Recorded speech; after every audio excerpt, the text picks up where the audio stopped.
진정한 복음의 의미는 성령이 부어지는 복음, 영혼이 구원받는 복음입니다.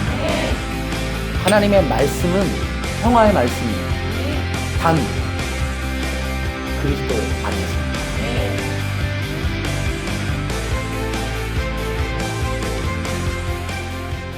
마태복음 24장은 소계시록이라는 별명이 붙어 있습니다.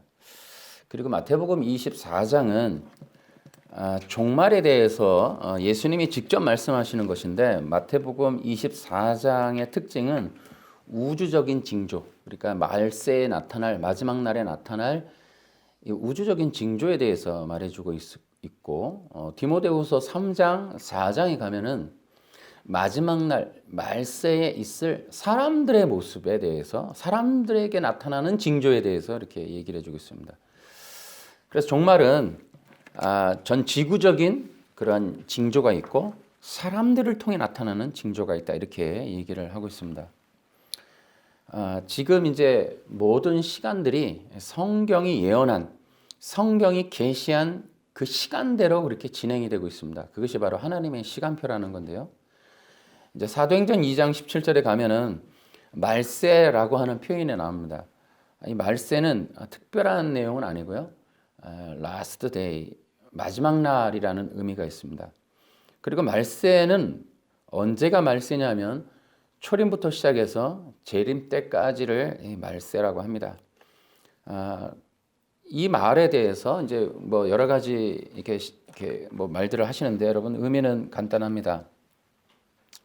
예수님의 초림을 통해서 구속사역이 완성이 되고 재림이 오시는 때까지, 이제 나머지의 시간, 재림 때까지 뭐 우리가 2000년 어간인데, 이 시간은 인저리 타임, 그러니까 한시적인 시간이에요. 나머지 여분의 시간이란 말이에요.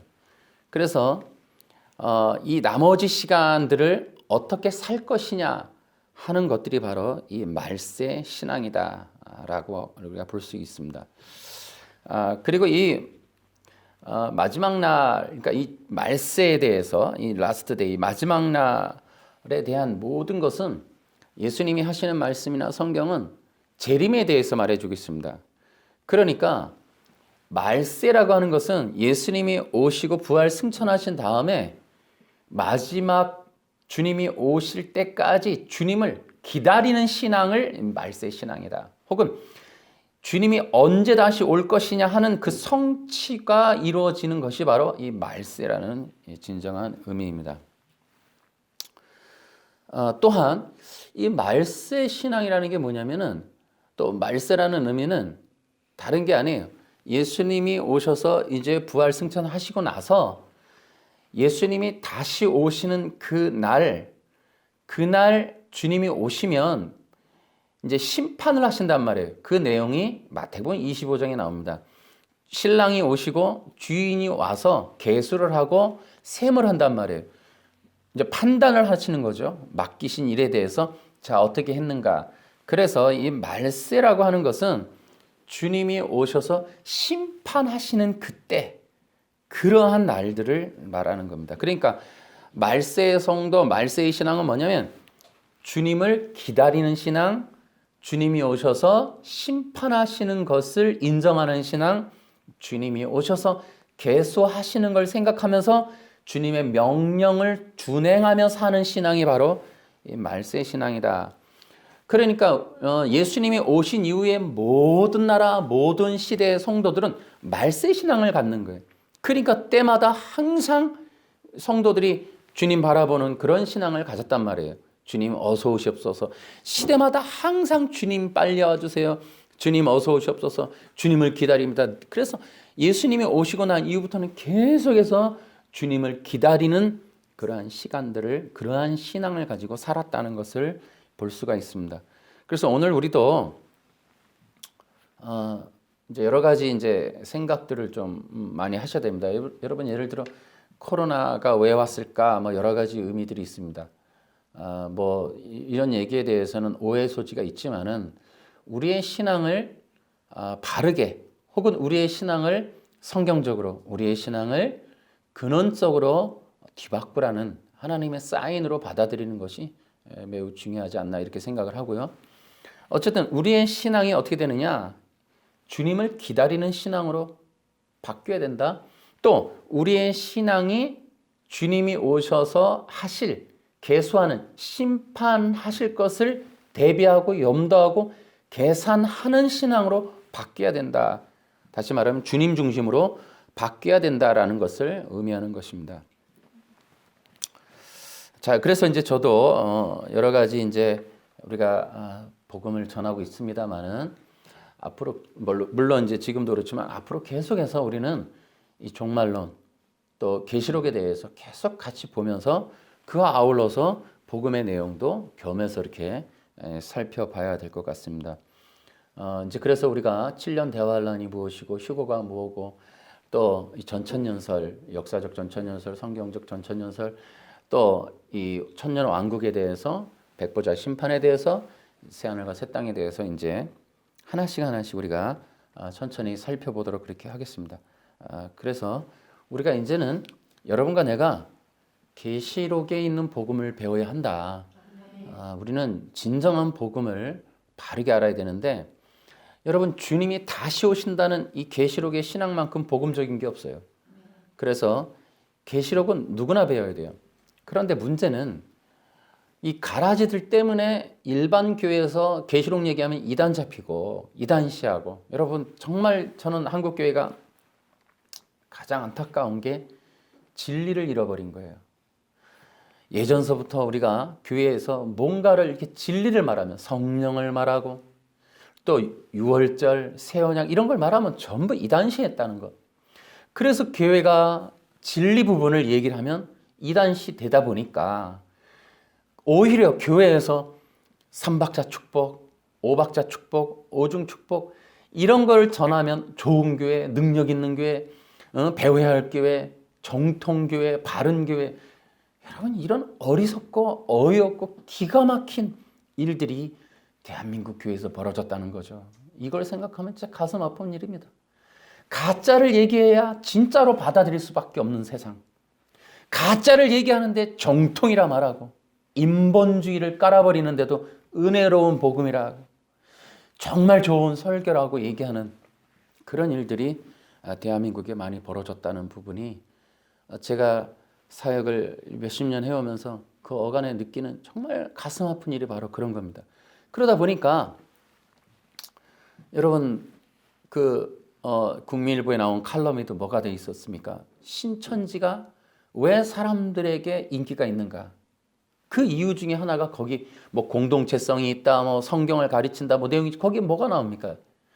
요한계시록을 가르치기 때문이다. 내가 그때도 말씀을 드렸지만은 그 국민일보에 나온 얘기 얼마나 웃긴 얘기가 있어요. 어떤 성도님이 신천지를 빨려 갔다가 속아서 갔지만 나중에 신천지인 걸 알고 나오려고 하니까 신천지에서 그 느낌을 낌새를 알아채고 그랬대잖아요. 다음번에는 요한계시록 가르칠 건데 그래서 그 성도님이 신천지인 걸 알면서도 나오려다가 그래 내가 요한계시록만 배우고 나가지 뭐 이렇게 하고 요한계시록 듣다가 거기 아예 빨려 들어갔다고. 왜 그래요? 요한계시록을 교회에서 안 가르치니까. 모르니까도 안 가르칠 수 있지만은 여러분 요한계시록 얘기하면 이단시하는 경향이 이게 기가 막힌 노릇이에요. 기가 막힌 노릇. 그래서 여러분 우리는 뭐 세상에 어떻게 뭐 시대적으로도 이제는요 다 끝났습니다. 여러분 21세기 그 교회 연구소의 김두현 소장이 그런 말을 했다 그래요. 저도 이제 국민일보에 나온 걸 읽어보니까 연말이 되면은 올해 2020년 연말이 되면은 한국교회 30%의 교회가 위험에 처해질 것이다. 여러분 벌써부터 여러분 5년 후에 절반이 얘기 나왔었는데 당장 올해 연말이 되면 한국교회 5만 교회 중에 30%가 위험에 처해질 것이다. 여러분 또 하나 여러분 그 기독교 신문에 나온 통계 자료 보니까 예를 들어 당신은 온라인 예배를 통해 예배했습니까? 이거 조사를 하니까 여러분 100%가 없어요. 근데 재미난 거는 그 교회 성도들이라고 온라인 예배를 드렸는데 끝까지 시청한 사람 80% 나왔어요. 그리고 시청한 사람들에게 조사를 했더니 온라인 예배에 참석을 해서 당신은 헌금했습니까? 하고 조사를 했더니 36%인가 31% 나왔어요. 여러분 이제는 그리고 다시 온라인 예배를 드릴 것이냐? 코로나가 지나가도 20%가 나왔습니다. 10명 중에 2은 온라인 교회로 갈 것이다. 이제는 정말 교회가 엄청 이제 변혁이 일어날 것이고 한국 기독교는 변화하지 않으면 살아남지 못한다라는 게 분명히 나왔습니다. 저는 조금 더 이렇게 성경에 있는 근원적인 얘기들, 이 복음적인 얘기를 더욱더 좀 더 직설적으로 좀 해야겠다라는 생각을 더 많이 하게 되었습니다. 그러니까 여러분, 우리는 성경을 통해서 바른 복음을 계속 추구해 나가도록 그렇게 해야겠습니다. 아멘. 시대적으로 이제는 시간도 없고 눈치 볼 겨를도 없고, 여러분이 이제 이런 진리를 얘기했다고 해서 이단 잡아봐야 이제는 시간도 없어요. 이단 잡을 때도 없고, 여러분 지금 어저께도 CBS 보니까 한기총 해체하자. CBS서부터 선동질을 시작을 했습니다. 한국교회 연합기구들을 다 해체시켜버려서 분열을 시키고 각자 독립으로 만들어서 힘이 약화시키고 분열을 이제 조장하게 되겠죠. 더 이상은 눈치 볼 것도 없고 이단시 할 데도 없어요. 이제 이단을 잡거나, 아이고, 그래서 이게 참 안타까운 일이에요. 진리를 얘기해서 이단 잡는 시대. 여러분 이제는 그러다 보니까 진리를 말하는 데가 없는 거예요. 종말이 어떻고 재림이 어떻고 참 쉽지가 않아요. 그 외에도 우리가 아주 많이 알아야 될 내용들이 많이. 그래서 저는 이제 온라인 예배가 아닌 진짜 다시 교회를 회복해서 마지막 시대 성도들과 신앙생활을 하겠다는 성도들 입장에서는 또 교회들 입장에서도 마찬가지고, 여러분 이제 교훈 설교를 더 해서 교회에 남아있을 것 같으세요? 절대 안 그래요. 삼박자, 삼대지 이런 거 해가지고 성도들이 또 복 받는다고 교회에 머물러 있을 상황도 아닙니다.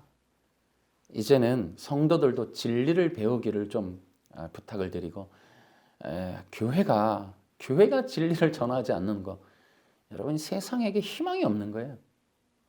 이제 마지막 라스트 타임. 여러분 코로나 한 방에 한국교회 3분의 1이 휘청거리고 좀 없어질 판에 놓였습니다. 여러분 코로나보다 더 강력하게 오면 나머지 70% 중에 또 50% 날아갈 수도 있어요. 한국교회가 얼마나 취약한지 이번에 나온 겁니다. 질병 하나에 한국의 30%가 날아가게 생겼다는 거예요. 여러분 온라인 예배를 드렸는데 설교, 목사님 예배 참석하고 있는데 80%밖에는 끝까지 시청 안 했다는 거예요. 여러분 우린 다시 생각해야 돼요. 내 눈앞에 있는 사람들, 교회라는 건물 안에 앉아있는 사람들 진정한 성도들인가. 그래서 전에부터 늘 얘기했듯이 이 마지막 시대에 지금 선별과 분별이, 여러분 참으로 안타까운 게, 여러분 개혁주의가 가지고 있는 한 번 구원은 영원하다라고 하는 이러한 구원론은 원칙이 하나가 있는 거예요. 교회에 앉아있는 사람들 중에 알곡과 가라지가 있다라고 분명히 인식을 하는 것이 개혁주의예요. 그런데 한 번 구원은 영원하지 않고 취소될 수 있다, 잃어버린다라고 하는 사람들의 주장은 간단해요. 교회에 나오거나 등록하면 모두가 기독교인이다라고 인정하고 시작을 하는 거예요. 그러니까 교회 다니다가 안 나오면 구원을 잃어버렸다, 이렇게 나가는 거예요. 그런데 진정한 개혁주의는 뭡니까? 교회 사람들이 알곡과 가라지가 있다는 거예요, 안에. 그래서 그 안에서 도태되고 또 분별되고 이런 것들이 일어난다는 거예요. 그러니까 교회 안에는 진짜 성도, 성령 받은 성도, 영생 얻은 성도, 구원 받은 성도라는 부분이 있고 아닌 사람들이 있다는 거예요. 근데 라스트 타임, 지금이 바로 주님이 오시기 직전에 일어나는 현상으로서 이 알곡과 가라지의 추수가 일어난다는 거죠. 그래서 그러한 복음이 불완전한 게 아니라, 복음이 불완전하고 예수님이 이루신 십자가가 불완전하고 예수님이 해주신 완료하신 그 구원 사역의 불완전함을 의도하고 말하고 조장해서는 안 되고, 그걸 건드리지 말고 인간 자체가 악하고 인간이 구원받지 못했는데 외식, 가식, 율법주의, 형식주의, 가라지 이런 형태로 교회 안에 있던 자들이 안티크라이스트, 적그리스도 세력으로 빠져나가는 그것이 바로 지금 마지막 세대라는 인식을 갖지 않으면 여러분 절대로 복음을 이해할 길이 없어요. 우리가 이런 마지막 시대적인 신앙을 여러분 그렇지 않으면 지금 우리가 이제 해야 될 가장 중요한 이제 주제 중에 하나가 바로 미혹과 속임입니다. 여러분 우리가 한 번 고는 영원하지 않다라고 하는 사람들, 이 악한 사람들이 여러분 영상 만들어 CBS에 퍼뜨리고 김세윤, 벤자민 오, 또 최갑종 이런 사람들이 이런 식으로 의도를 해가지고 영상 만들어서 퍼뜨리고 그걸 통해서 여러분 그게 일리는 있고 이해되는 것 같고 합리적인 것 같고 설득력이 있는 것 같아도 여러분 그게 사탄의 복음이에요. 아멘. 아멘. 우린 그거 안 따라간다고. 아멘. 백이 다 따라가도 안 하는 거예요. 그거는 아멘. 절대로. 여러분 그것이 상황적으로는 이해가 돼요. 교회 다니는 사람, 장로님, 권사님, 목사님이 타락하고 범죄 저지르고 악하고 뉴스에 나오고 여러분 그런 일들이 보면은 야 저런 사람이 하는 건 구원을 잃어버리는 거지라고 말할 수도 있고 그렇게는 보이나 여러분 마지막 시대에 이제 이 결론적으로도 뒤에 나오지만은 우리가 미혹과 속임을 안 당하려면 분별해야 되잖아요. 그럼 뭘로 분별해? 진리를 분별해야죠. 아멘. 진리는 예수님이에요. 아멘. 여러분 그러니까 우리의 구원, 우리의 모든 것은 상황론, 인간론이 아니라 오직 그리스도 중심으로 분별해야 돼요. 아멘. 구원도 그리스도 중심으로 가야지. 아멘. 인간이 어떠하냐에 따라서 예수님이 이뤄놓으신 것조차도 무효화시키고 인간이 잘못하면 구원이 잃어버린다. 예수님의 진리는 사라져버린 거예요. 여러분 그 말이 설득력 있는 것 같아도 예수님의 십자가의 영광을 훼손하는 일입니다. 아멘. 여러분 이거 심판받는 일이에요. 여러분 그런 것들도 분별하려면 여러분 방법이 없어요. 진리밖에 없습니다. 네. 그래서 마지막 시대는 명확하게 인지하고 깨닫고 성령으로 무장해야 돼요. 네.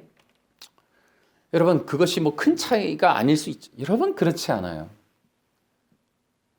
여러분 창세기 3장에 창세기 2장 17절에 말한 것이 엄청나게 중요한 구원의 이 두 개의 길, 구원의 유일한 진리를 말해주고 있고 창세기 3장에 바로 사탄은 그것을 뒤집어버리는 그런 일이 벌어지고 창세기 4장에 바로 사탄의 말을 들은 두 사람의 두 가지의 길, 두 개의 진리의 길, 두 개의 이 제사 하나님에게 이르는 길에 대해서 이 거짓 진리가 나오고 있는 거죠. 그런 것들이 바로 전 세계적인 이제 이 세계 정부, 단일 정부 통합을 이루는 가이니즘, 또 가인의 길, 가인의 정부, 가인의 종교가 바로 창세기 4장에서 이미 보여주고 있다는 거죠. 이제 이런 진리들이 있기 때문에 여러분 성경에서 말하는 가장 절대적으로 유일하게 그리고 끝까지 지키고 끝까지 수호하고 끝까지 붙잡아야 될 유일한 구원의 진리가 있는데 그것이 바로 예수 그리스도라는 거예요. 아멘. 그 예수 그리스도 외에는 다른 진리, 다른 길, 다른 구원이 없다라고 하는 것을 믿는 것이요 의외로 소수입니다. 아멘. 여러분 거기에 저희가 들어가길 소망합니다. 아멘. 여러분 예수님이 이루어놓으신 구원의 놀라운 완성된 사역은 이 인간이 잘못한다고 요거 자체가 무효화되는 여러분 그런 어리석은 일이 여러분 있지 않습니다. 네. 그걸 절대 흔들리면 안 돼요. 절대. 유명한 사람이 얘기했으니까 여러분 대학교 총장, 세계적인 석학 김세윤, 세계적인 목회자 또 나름대로 하는 벤자민호 이런 사람들이 만드니까 혹했죠. 여러분 그 컨셉을 잘 보셔야 돼요. 유명하니까 대학교 총장, 신학교 총장이니까 세계적인 신학교 교수니까 여러분 이것이 바로 미혹과 속임의 전략입니다. 네. 여러분 기억하시기 바랍니다. 네. 그래서 이제 좀 더 우리가 오늘은 이 사탄의 복음까지 가야 되니까 좀 진전해 보겠습니다.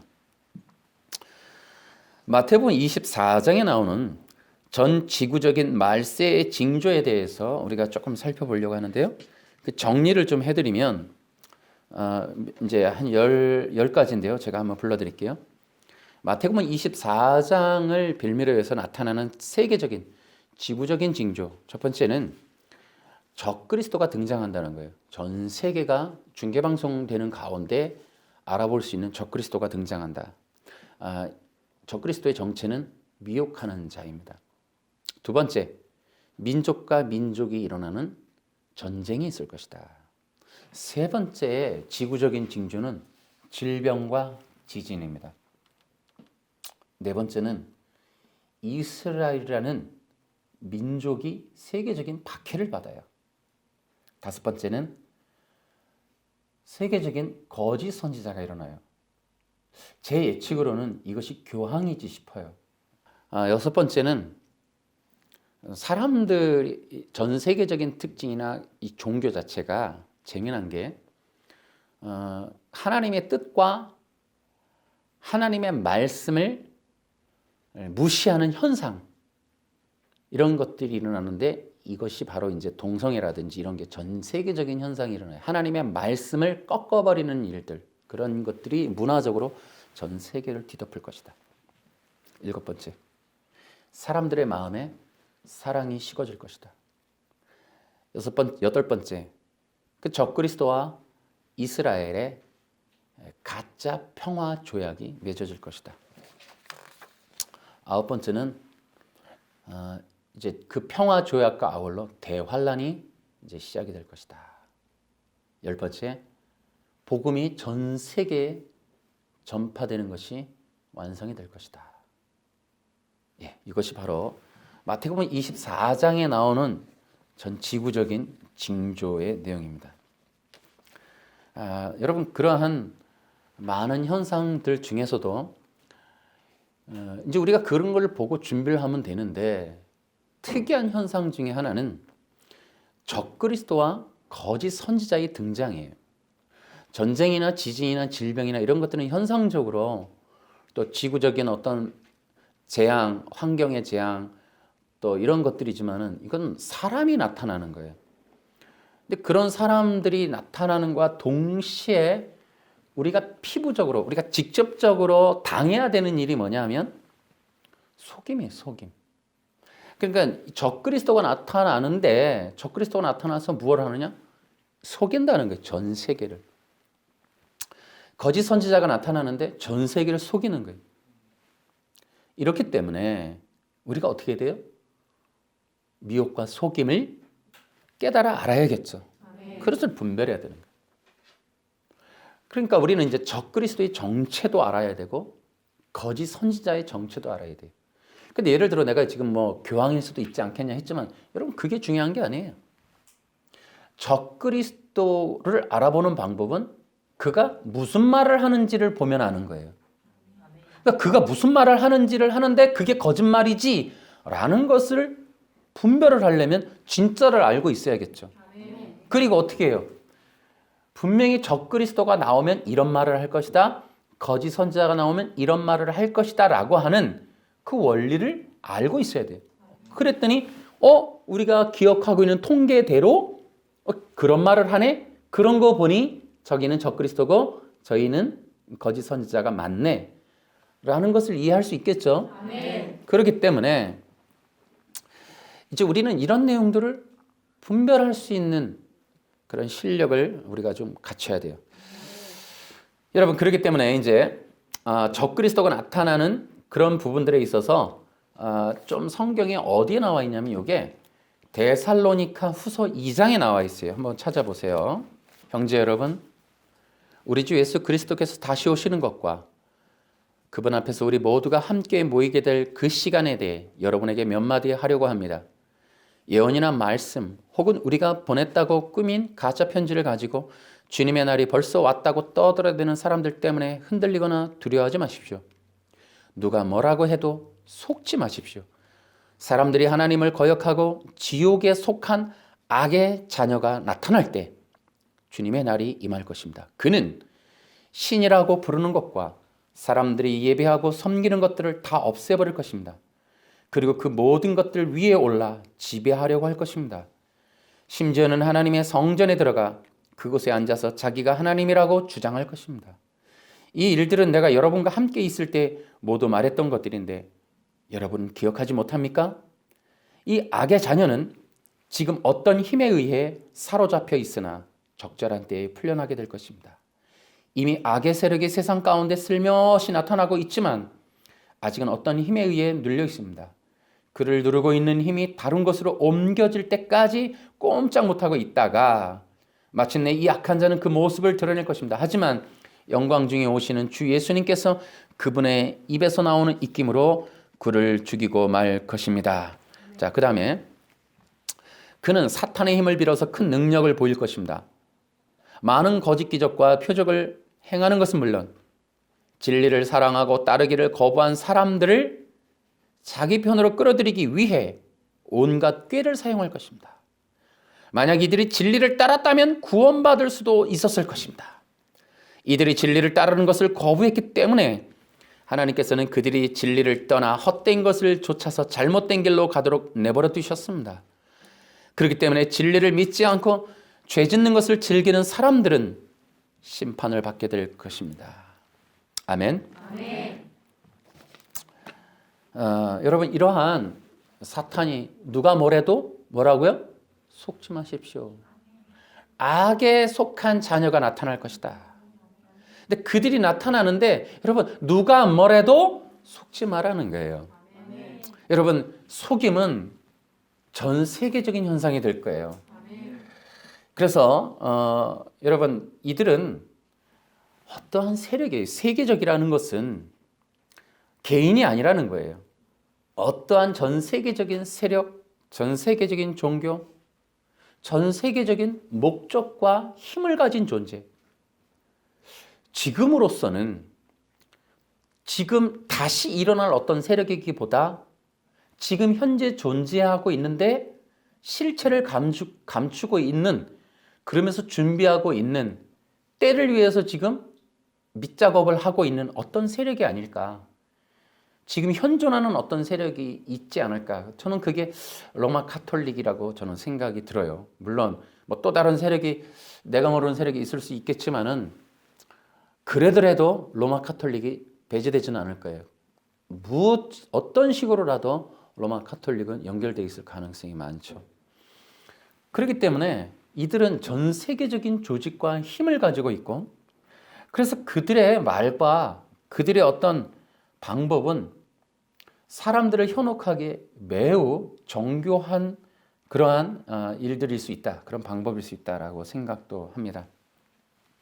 그런데 어쨌든 미혹과 속임이라고 하는 것을 통해서 뭐 같은 말이긴 하지만은 그런 것들을 써서 결국 그들이 하려고 하는 것은 여러분 교회를 무너뜨리는 거예요. 결국은 교회를 무너뜨리는 것이다. 성도를 멸망으로 끌고 가려고 하는 것이다. 그래서 이 미혹이라고 하는 것의 목적은 교회 부시기, 교회 망가뜨리기. 그래서 교회를 흔들고 쪼개고, 그리고 교회 안에 있는 사람들을 분열시키고, 그리고 복음에 대해서 이해를 못하게 하고, 미혹이라는 것을 통해서 복음이 흐려지게 하고, 그 미혹을 전함으로 사람들이 진정한 복음을 모르고 가짜를 진짜 복음이라고 생각하고 따라가게 하는 일들을 그렇게 함으로 인하여 초대교회 때 있었던 것처럼 갈라디아 교회, 갈라디아 사람들아 너희 눈앞에 십자가가 밝히 보이거늘 누가 너희를 꾀더냐. 그래서 교회 안에 들어가서 십자가를 제거하는, 십자가의 복음을 말살시키는 그런 일들을 통해 사람을 깬다는 거예요. 여러분 그게 미혹의 전략이에요. 그런 것들이 여러분 우리는 이미 잘 알고 있어요. 이 일을 잘하는 게 바로 신천지. 여러분 신천지가 바로 이런 일들을 하잖아요. 교인들을 꿰서 그들이 가지고 있는 십자가의 복음이나 예수님에 대한 기존의 복음, 목사님에 대한 신뢰감, 교회에 대한 사랑 이런 것들을 다 흔들어서 털어서 싹 뺀 다음에 신천지, 이만희, 거기에 헌신, 또 구원의 방법인 전도, 그래서 너 인생을 바치고 돈을 다 포기하고 그래서 거기 앵벌이를 만들고 평생 이만희를 위해서 종노릇하게 만들고 이제 이런 일들을 하게 하기 위해서 기존의 걸 다 뺀단 말이에요. 들들들들 털어서 싹 뽑아가 나가죠. 네, 여러분 그런 것들이 바로 미혹이라는 거예요. 그러니까 여러분 기억하셔야 돼요. 결국 사탄이가 한테 나와서 이 바울이 누가 뭐래도 속지 말아라 하는 건 여러분 사탄은 교회 속에 교인 속에 있는 참된 신앙을 뽑기 위한 전략을 쓰고 있는 것이다. 기억하셔야 돼요. 그러니까 어떻게 해요? 그래서 성도들에게 계속해서 사도 바울이 강조하는 게 믿음이라는 거예요. 믿음을 굳게 하고 참된 믿음을 가지고 견디는 거예요. 믿음을 그를 붙잡고 있는 거예요. 믿음을 빼앗기지 않는 거예요. 누가 뭐라고 해도 그 속에 새겨진 그 복음, 그 말씀, 그리스도, 그분에 대한 신뢰, 사랑, 언약을 붙들고 그것을 믿음으로 견디는 거예요. 그것에 대한 어떤 환상, 체험, 이런 것들이 아닌 그 약속을 믿는 믿음이라는 거예요. 믿음. 그러니까 그런 것들이 막 뭐라 해도 유혹이 와도 흔들고 그래도 아니야. 예수님은 살아계셔. 예수님만이 나의 구세주. 예수님만이 나의 하나님이시고 나의 창조주시오. 예수님이 다시 오실 거야. 그리 오래 걸리지 않을 거야. 견디고 참고 기다리며 주님은 반드시 내 이름 부르실 거야. 여러분 이렇게 그래서 사도 바울은 교회에게 계속해서 참된 믿음을 가지라고 믿음을 형성하도록 참된 믿음이 커지고 확실해지고 그것을 형성해서 뚜렷해지고 뚜렷하게 믿을 수 있도록 자꾸 복음을 전해주는 거예요. 그런 것을 하는 게 바로 설교 사역이고 복음 전도 사역이었다. 사탄은 뭐냐? 미혹이라는 건 참된 신앙이 흐려지게 하고 헷갈리게 하고 분열되게 하고 흔들고 그것을 결국에는 참된 신앙을 빼버리도록 하는 여러분 그것이 바로 미혹이다. 그 미혹을 다른 말로 하면 다른 복음이다. 우리가 이렇게 보셔야 돼요. 그런데 다른 복음은요. 다른 게 아니에요. 우리 디모데 후서 한번 볼까요? 디모데 후서 4장을 보세요. 4장 3절 4절 사람들이 참된 진리는 들으려고 하지 않고 오히려 자기들을 즐겁게 해주며 마음에 드는 말만 하는 선생들을 찾으려는 때가 올 것입니다. 그들은 진리에 귀 기울이기보다는 거짓된 이야기와 가르침을 따를 것입니다. 여러분 이것이 바로 다른 복음. 조금 더 우리가 구체적으로 또 직설적으로 표현하면 이것이 바로 사탄의 복음입니다. 자, 그럼 이제 우리가 이 사탄의 복음에 대해서 좀 얘기를 좀 해드리겠습니다. 여러분 지금은 전 세계적으로 어떤 현상이 일어나느냐? 여러분 전 세계적인 극동만 봐도 중국 또 일본도 또 러시아도 그리고 북한 그리고 남한도 지금 특징이 뭐냐? 결국은 독재입니다. 독재. 그리고 독재자의 출현. 여러분 독재와 독재자의 출현은 통치 시스템이 일정해요. 그것은 바로 공산주의라는 거예요. 그런데 여러분 이것이 지금 현재 극동에서 나타나는 현상인데 이것은 전 세계적인 현상이 될 것입니다. 그래서 급기야는 전 세계적인 정부 그들은 바벨 종교와 바벨 문명, 바벨 철학으로 무장하여서 전 세계에 이 단일 정부를 형성을 하려고 하는 시도를 할 텐데 그들의 이 통치 체제의 특징이 바로 공산주의라는 거예요. 공산주의. 그런데 이 공산주의라고 하는 그 시스템에서는 여러분 결국 독재자가 나올 수밖에 없습니다. 여러분 4월 15일 2020년 4월 15일 한국 역사에 길이 남을 선거가 있었던 날 여러분 우리 후손들은 기억할 거예요. 후손들이라 그래봐야 이 지구가 얼마나 남았겠습니까? 끼케야 한 세대 두 세대밖에 안 지나갈 것 같은데 그때 우리 이 2020년 4월 15일에 이 총선에 대한 평가를 이렇게 내리지 않을까 싶어요. 대한민국 국민들, 공산주의 체제를 선택하다. 아마 이렇게 정의가 내려지지 않을까 싶습니다. 어쨌든 한국은 좀 빨리 갔다 생각하죠. 뭐 어차피 공산주의라고 하는 건 전 세계적인 현상이고 우리만 열어야 될 수는 없겠죠. 그래서 전 세계적인, 여러분 우리가 흔히 뭐 666 마크, 베리칩, 여러분 다 이게 뭡니까? 사람을 통제하고 지배하고 관리하고 그들에 대한 어떤 정신, 마음 이런 것들을 다 통제하는 거예요. 여러분 가끔씩 영화 같은 거 보니까 과학의 발전이 어디까지 가냐면 사람들에게 여기에다가 무슨 뭐 칩 같은 걸 넣어가지고 머릿속에, 그래서 어떻게 해요? 그들의 생각을 조절하고 그들의 마음까지, 의식까지 조절하고 꿈까지 조절을 해서 그 사람들의 의식을 일정하게 왜곡시켜가는 일들을 해요. 그래서 그들이 자기도 원치 않게 적그리스도라고 하는 그 짐승을 향해서 경배하도록, 그 사람을 사랑하도록, 그 존재를 추앙하게 만드는 생각과 의식을 갖도록 조작을 해가는 거예요. 물론 여기에 또 할 말이 있습니다만 시간이 많이 갈 것 같은데 간략하게 또 이렇게 얘기하면은 그렇습니다. 여러분 외식이 뭐예요? 바리새인들이 갖고 있었다는 그 율법주의 신앙의 핵심이었던 외식. 예수님이 지적하시고 예수님이 화 있을 진저 했던 외식. 그것은 뭐냐면 겉으로는 화려한 종교의 퍼포먼스, 금식을 하고 열심을 내고 뭔가를 하지만 실상은 마음은 전혀 그렇지 않은 상태. 하나님을 사랑한다라고 하는 여러 가지 형태의 방법, 외형, 조직, 형식을 갖춰서 행하지만 마음으로는 전혀 하나님을 사랑하지 않는, 여러분 이것이 바로 외식이에요. 그러면 하나님이 좋아하는 신앙이 뭐예요? 마음이 하나님을 사랑하는 걸 좋아하시는 거죠. 그러니까 지금 우리 기독교라고 하는 것이 타락을 할 때에는 이스라엘과 똑같은 거예요. 여러분 기독교의 타락은 사람의 마음은 오지 않은 상태로, 사람의 마음은 변하지 않은 상태로 겉으로 신앙생활하는 것.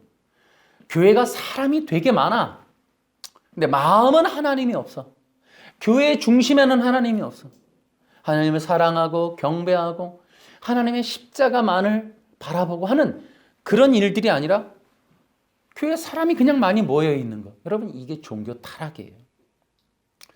그러니까 근데 이 이야기는 예수님이 마태복음에 와서 얘기하시는 것 같지만 그러나 이 이야기는 창세기서부터 있는 이야기예요. 그러니까 기독교의 핵심은 아담의 타락에서도 보여지는 게 바로 그겁니다. 결국은 아담의 마음인 거예요. 아담의 마음. 인간의 마음이 돌아오지 않는 거예요. 그 부분. 그래서 아담은 여러분 결국은 구원 받아야 되는 존재인 거예요. 여러분 무흠하다고요? 여러분 창세기 3장의 죄짓기 이전에 아담이 무흠하다고만 생각하시면 안 돼요. 죄가 있었냐? 그게 아니고 여러분 아담이 죄를 짓기 전에 이미 하나님이 되고 싶다는 불의가 마음속에 있었어요. 그 불의함이라고 하는 것이 인간의 한계였다니까요. 그러면 인간은 아무리 겉으로는 문제는 없었을지 몰라도 그 마음은 여전히 하나님을 사랑하지 않은 존재라는 사실이 창세기 2장 3장에 나타났죠. 그러면 하나님은 아담을 선악과를 안 먹게 하는 데 치중하는 게 아니에요. 그게 중요한 게 아니라고. 그러니까 시험이라는 거, 이게 테스트라고 하는 거, 시험이라는 것과 유혹이라는 의미, 다 그런 거예요. 우리는 기본적으로 종교 그러면 형식을 생각한단 말이에요. 교회를 가고 예배를 드렸고, 그러나 기독교는 그런 게 아니에요. 기독교는 우리 마음이 주님과 연합하는 거예요. 그래서 우리가 이 세례라는 것을 표현하는 것도 결국은 그리스도와의 영적인 연합. 그리고 여러분 지금 그리스도가 어디 있어요? 2000년에 돌아가셨던 그분이 우리가 어떻게 연합을 합니까? 그분이 성령으로 지금도 우리 가운데 우리 마음으로 들어오시는 거죠. 그래서 고린도후서 3장 16절에도 하나님의 성령이 너희가 하나님의 성전인 것과 하나님의 성령이 너희 안에 계신 것을 알지 못하느냐. 여러분, 우리 안에 성령이 오시는 거예요. 그게 영적인 연합이라니까요. 그러니까 아담이 구원을 필요로 했던 이유는 아담이 육체로는 안 되는 거예요. 육체로 영생이 안 되는 거예요. 아담의 마음이 하나님과 연합이 되려면 아담의 마음에 그리스도가 임하셔야 되는 거예요. 그래서 2장 17절이 필요한 거예요. 그래서 교회라고 하는 것은 사람의 모임이지만 실제로는 마음 없는 사람들의 연합은 화 있을 찐줄. 그러니까 진정한 예배는 마음의 예배다. 마음이. 그러니까 여러분, 사탄의 복음이 되게 웃긴 게, 사탄의 복음 내가 아까 얘기했죠. 사람의 머리를 움직인다고. 여러분, 머리 움직이라 해요. 뇌세포 조직하라 그래요. 그런데 사탄이가 끝까지 할 수 없는 건 뭐라고요? 그렇죠. 마음의 경배는 못 받아내는 거예요. 그러니까 사탄은 어디까지가 가능하냐? 여러분, 절대 인간의 우리에게 있어서 어떻게 과학으로, 여러분, 절대로 사탄은 우리 안에 내 마음이 그리스도와 영적인 연합이 되어 있는 이 생명의 상태는 건드리지 못해요. 어떤 과학이, 어떠한 원리, 어떤 힘, 어떤 권세가 임해도 그거를 못하는 거예요. 우리가 교회 못 가게 하는 거? 가능하겠죠. 법적으로 하면. 베리침 넣겠죠. 그러나 우리 마음이 어떻게 해요? 짐승이 원하는, 비스트가 원하는 건 뭐예요? 결국은 자기를 경배하라는 거예요. 마태복음 4장에 예수님께 했던 그 세 가지의 유혹을 우리한테 할 거란 말이지. 나를 경배하면 다 줄게.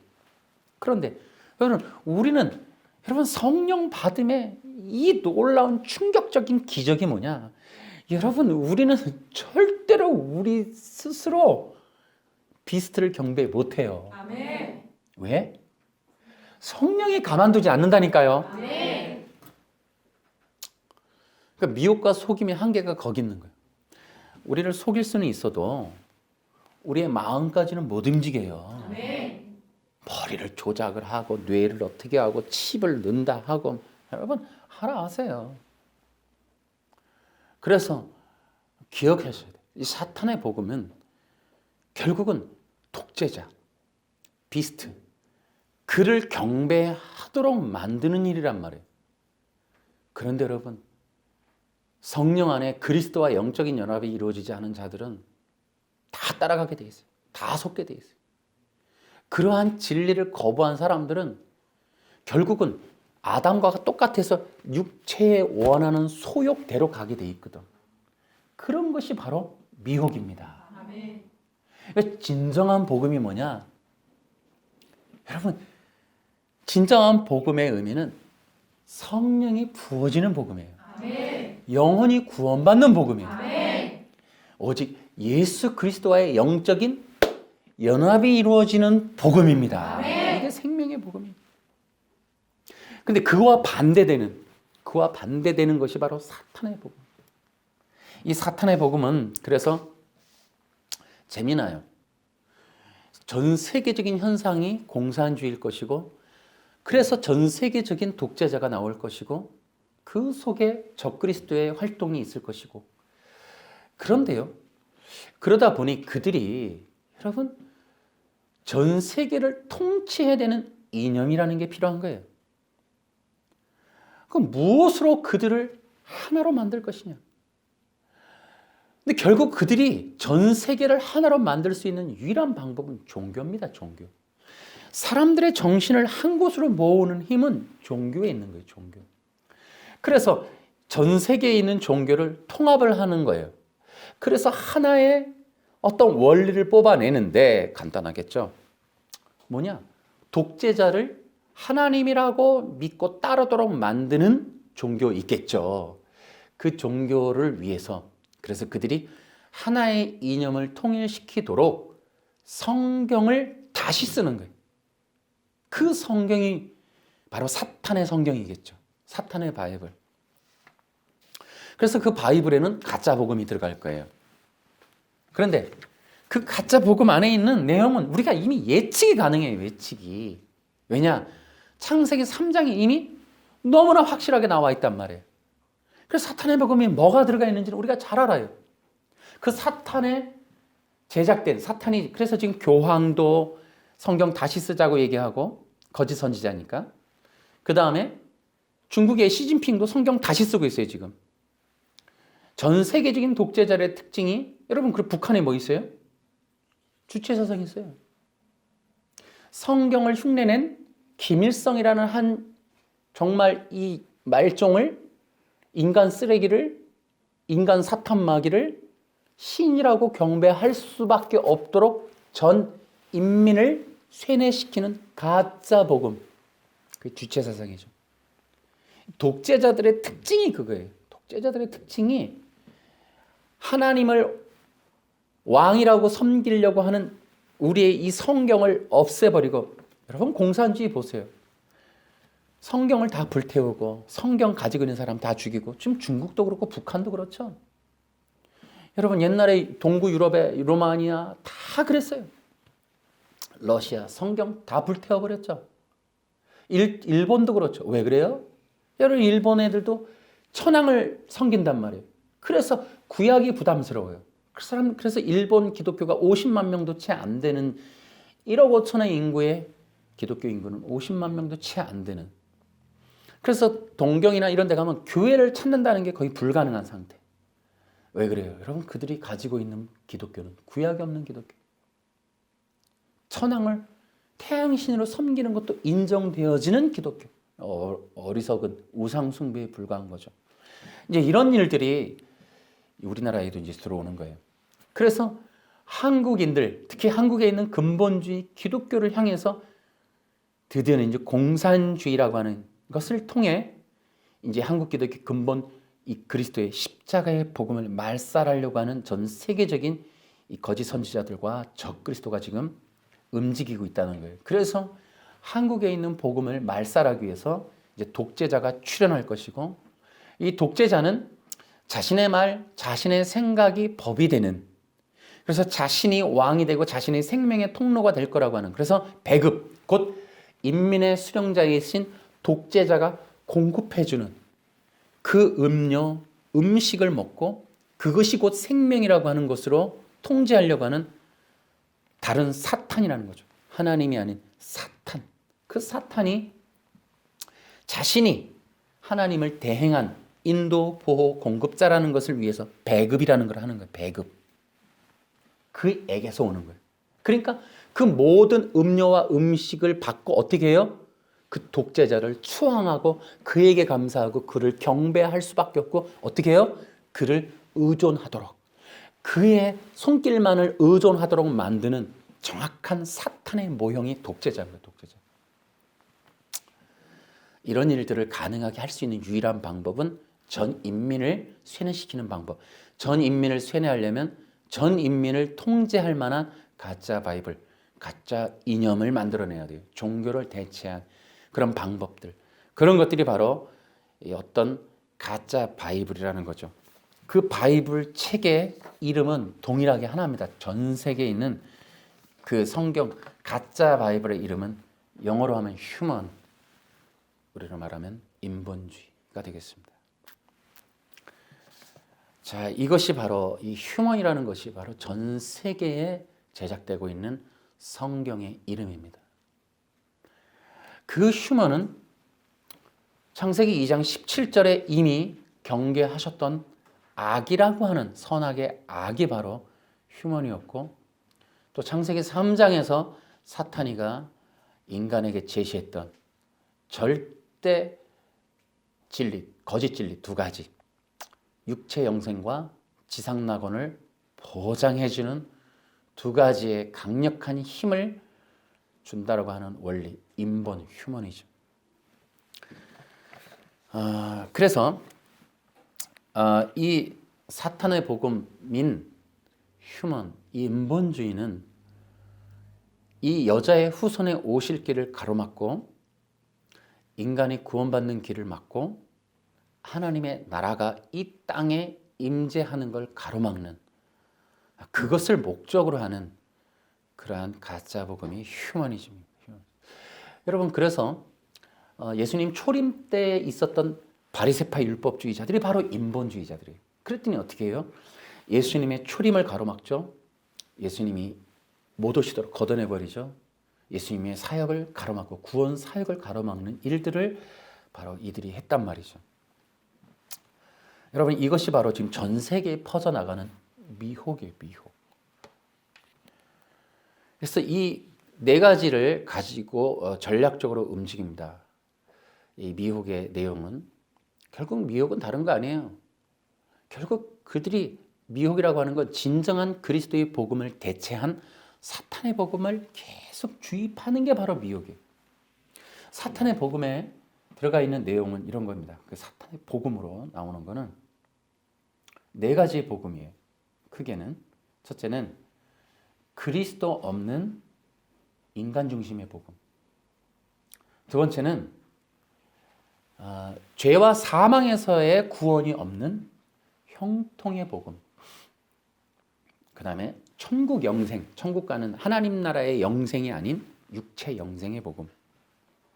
그 다음에 천국이라고 하는 목적지가 사라진 지상 낙원의 복음.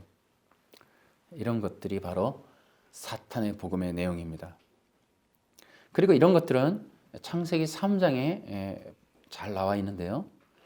창세기 3장에서 사탄은 광명의 천사로 가장해서 나타납니다. 그리고 그가 그렇게 설명하는 것들은 이 신약 성경에 계속해서 거짓 선생, 거짓 선지자라는 이름으로 구체적으로 설명되어서 나옵니다. 창세기 3장에 사탄이 이 아담과 하와에게 설명하는 이 부분이 바로 거짓 선지자라는 뜻이고, 거짓 선지자의 사역의 방법, 의미, 존재를 말하는 것이고, 이 창세기 3장에 사탄이 거짓 선지자로 가장해서 나타나는 내용들을 신약 성경에서 여러 군데에서 구체적으로 다양한 방법으로 알려주고 있는 겁니다. 자, 그런데 그들은 어떻게 만들었을까, 사탄의 복음을? 그들의 소스는 창조가 아니에요. 결국은 변질이라는 방법을 써요. 창세기 2장 17절에 하나님이 전한 최초의 복음, 또 구원받는 유일한 복음, 또 온 인류에게 영원히 소통되는, 영원히 적용되는, 지금도 예수 안 믿으면 지옥 간다고 선포되어지는 기준이 2장 17절. 그래서 2장 17절은 영원한 복음입니다. 그 2장 17절을 가지고 그것을 왜곡하고 뒤틀고 편집을 해서 결국 자신의 이 사탄의 복음을 만들어내는 거예요. 그런데 어떻게 변질을 시켰기에 아담은 이 설득력을 가지고 그걸 쏙 하고 먹었을까? 여러분, 사탄이가 결국 창세기 2장 17절에 먼저 제시된 하나님의 말씀임에도 불구하고 사탄이 재조립을 해서 신천지가 하듯이 말씀을 재조립해서 설명을 했는데 인간이 그걸 먹었어요. 그리고 거기에 당했단 말이에요. 도대체 어떻게 했길래 하나님의 그 선하시고 또 이게 의로우신 그 말씀을 들은 인간이 사탄의 말에 더 귀를 기울이게 되었을까? 그 방법론은 두 가지죠. 참 신기해요. 일단은 두 가지로 문자 해석과 인본적 해석을 했어요. 대단해요. 그리고 나서 그것을 통해 세 가지 원리를 뽑아냈어요. 창세기 2장 17절을 문자 해석하고 인본적 해석을 하면 인간에게 세 가지를 제시할 수 있게 되더라고요. 거기에는 선악과를 너 먹을 수 있어가 돼요. 첫 번째. 창세기 2장 7절은 먹지 말라 했는데, 두 번째는 그래도 죽지 않는다는 거죠. 세 번째가 더 충격적이죠. 너는 신이 될 수 있어 라는 거예요. 여러분, 창세기 2장 17절에 과연 그 내용이 들어있을까요? 절대 아니죠. 절대 아니에요. 창세기 2장 17절은 사탄이가 말한 내용이 들어있지 않아요. 인간이 신이 된다는 말도 없고, 여러분, 인간이 정령 죽으리라 했잖아요. 그리고 선악과 먹지 말라 했잖아요. 그런데 그것이 문자 해석과 인본적 해석을 해서 풀어내니까 그게 됐고, 인간은 그 말을 믿어버렸어요. 그러면 이것을 풀어보면 이렇습니다. 여러분 명심해야 돼요. 사탄은 인간을 너무 잘 안다. 또 사탄은 인간의 약점을 너무 잘 알고 있다. 또 사탄이 인간보다 훨씬 더 하나님의 말씀을 잘 알고 있다. 사탄이 훨씬 더 하나님의 말씀 안에 담겨 있는 능력과 비밀을 더 잘 알고 있다. 인간이 말 창세기 2장 17절을 하나님이 말씀하신 그대로로 믿을 수 있었다면 여러분 사탄은 절대로 성공할 수 없었겠죠. 그렇기 때문에 사탄은 그 말씀이 가지고 있는 능력과 원리와 내용의 목적을 다 알고 있었어요. 그래서 알고 있기 때문에 뒤트는 방법도 정확하게 성공적으로 만들어낸 거예요. 그 세 가지는 또 이렇습니다. 첫째는 너는 신이 될 수 있어 라는 말은 여러분 인간의 존재성에 대한 변화를 의도해 주는 거예요. 인간이 더 높은 존재가 될 수 있다. 너는 진흙이 아니다라는 거죠. 너는 신이 될 수 있다. 피조물이고 또 피조된 존재이고 백성이고 한낱 육체적인 존재임에도 불구하고 그가 바로 신이 될 수 있다. 존재성에 대한 변화가 가능하다라는 거죠. 그래서 신이 될 수 있으면 뭐가 그렇게 좋은데?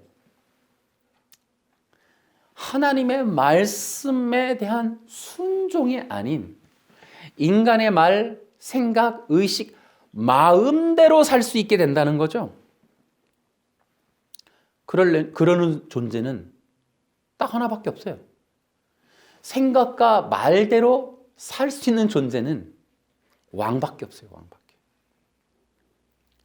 그 왕이 될 수 있다라는 거죠. 그러나 여러분 인간은 단지 피조물에 불과해요. 신이 될 수가 없어요. 그렇게 피조물이 노력하거나 피조물이 뭔 방법을 취하면 존재가 바뀌고 그럴 수 있는 게 아니란 말이죠. 두 번째, 인간의 가능성을 부추겨요. 인간이 원하는 건 모든 걸 할 수 있다. 요즘에 말하는 대로 슈퍼맨이 될 수 있다. 능력자가 될 수 있다. 여러분, 우리가 성령 얘기할 때 참 우리가 오해하는 것 중에 하나가 뭔가 내 뜻대로 다 할 수 있는 어떤 존재가 될 거라는 착각을 하는 경우가 있어요. 성령의 은사와 능력이 등장을 하면 목회자가 마치 슈퍼맨 같은 존재, 전능한 존재라고 생각을 하는 경향들이 있는데 착각입니다, 여러분. 그것은 사탄의 복음, 사탄의 의식입니다. 명심하세요. 성령의 은사와 성령의 능력은 인간의 존재를 변화시키는 게 아니에요. 또 인간이 무한한 가능성을 가진 무한한 존재가 된다는 그런 것이 은사가 된다고 착각을 하면 지옥 갑니다, 여러분. 그렇게 하면 안 돼요. 그래서 생각대로 된다. 마음먹은 대로 된다. 말한 대로 된다. 명심하세요. 사탄의 복음이에요, 이게. 사탄의 복음은 마음먹은 대로 된다. 말하는 대로 된다. 생각대로 된다. 마음 먹으면 돼. 말하면 말하는 대로 돼. 여러분, 이런 것들은 우리 성경에서 결코 말하는 게 아니에요. 사탄이가 말하는 거예요. 사탄이가. 세 번째가 바로 인간의 무한성입니다. 인간은 무엇을 해도 죄가 되지 않아. 인간은 죄가 없어. 그러니 어떻게 돼? 죽지 않아.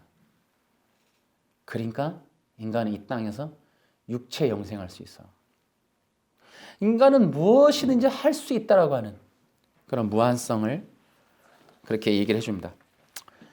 여러분, 인본주의 종교가 가지고 있는 구호가 있어요. 우리도 뭐 오직 성경, 오직 믿음, 오직 예수 이런 게 있잖아요. 그 사람들도 구호가 있어요. 이게 뭐가 있느냐? 인간이 먼저다.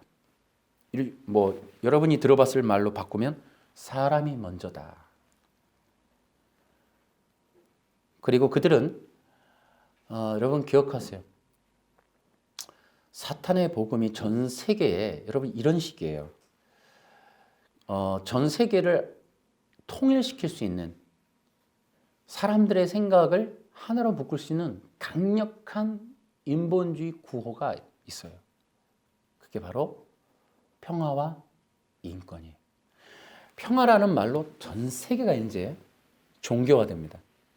지금도 그런 일들이 진행되죠. 툭 하면은 어디 데모할 때가 보면 평화라는 말을 쓰죠. 종교 간의 평화, 뭐 민족 간의 평화, 야당 여당의 평화, 뭐 정파 간의 평화. 물론 뭐 평화가 나쁜 의미는 아니겠죠. 뭐 그런 얘기는 또 민감한 얘기는 좀 더 나중에 또 따로 하겠습니다. 평화와 또 인권. 여러분, 동성애자들의 주장이 뭡니까? 기독교인은 성경이 먼저다. 하나님의 말씀이 먼저다라고 하지만 동성애자들은 뭐예요? 인권이 먼저다. 소수 성취향자들의 그 인권, 그들의 인권이 더 중요하다 해서 말씀이 뭐라 해도 안 듣죠. 말씀을 뒤엎어버리는 하나님의 말씀과 규례를 어기는 시대적인 현상, 동성애 같은 게 일어나는 거예요. 그러니까 왜? 야, 동성애자들하고 자꾸 니들이 혐오 발언, 인종차별적 발언을 하니까 싸우잖아. 흑백 갈등이라든지 민족적, 지역적, 혈색적, 혈통적 갈등 이런 것들을 해결할 수 있는 길은 평화와 인권. 그러니까 사람이 먼저라는 거예요. 사람이 먼저다. 여러분, 하나님의 말씀이 여러분 적용이 되면 평화는 이루어집니다. 아멘? 하나님의 말씀은 평화의 말씀이에요. 단 그리스도 안에서. 그래서 하나님의 말씀이 전파되어지고 성령이 부어지면 여러분, 그래서 한세 사람 교회가 뭐예요? 유대인과 이방인의 영적인 연합된 예배. 여러분, 이것이 평화예요. 아멘. 막힌 담이 허물어지는. 아멘. 할렐루야. 아멘. 단 그리스도 안에서. 근데 그리스도 밖에서 평화하자는 거예요. 지금 인본주의자들은 그리스도 없는 평화를 하자는 거예요. 그래서 뭉치자는 거예요. 어디서 많이 들어보지 않았어요? 이것이 바로 바벨탑의 구호란 말이에요. 바벨탑. 여러분, 전 세계 창세기 2장 17절은 그리스도만이 선이라는 거예요. 그리스도만이 진리라는 거예요. 그리스도만이 구원이라는 거예요. 악은 그리스도를 떠나는 거예요. 그리스도를 벗어나는 거예요. 그리스도 안에서 이루어지는 영생과 이 땅에 있는 생명, 그것을 벗어나는 것을 뭐라 한다? 악이라 하는 거예요. 악한 자는 도둑놈이 아니고 그리스도 밖에 있는 자가 악한 자예요. 아멘. 할렐루야. 아멘. 이렇게까지 가려면 조금 어려우실 수 있어요. 제가 지금 굉장히 쉽게 하려고 애를 쓰는 거예요. 근데 이게 진리인데, 그러니까 선악을 알게 하는 나무 이런 것도 우리는 기본적으로 이제 뒤에 나오겠습니다만은 사탄의 복음의 영향에 대해서 우리가 배울 거예요. 우리는 윤리도덕이라고 하는 잘못된 기준으로 성경을 보기 때문에 선악도 어떻게 돼요? 도둑놈이 아니면 선, 도둑놈은 다 악. 이렇게 나가버린단 말이죠.